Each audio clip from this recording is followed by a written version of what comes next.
Set for a summer 2026 release, the Air Jordan 12 Bloodline continues Jordan Brand's legacy of bold black and red colorways.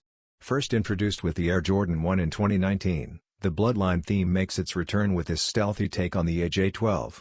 The shoe features a sleek all-black leather upper with richly textured panels, while red accents appear on the eyelets, branding, and midsole outlines, adding just the right amount of contrast.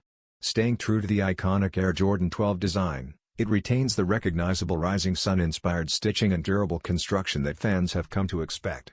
The red Jumpman logos and subtle pops of color elevate the look without overshadowing its classic roots. Although originally rumored for a 2025 drop, this release will now arrive in 2026 with a $205 retail price. Expect availability via Nike.com and select Jordan brand retailers as this stylish continuation of the Bloodline series hits shelves.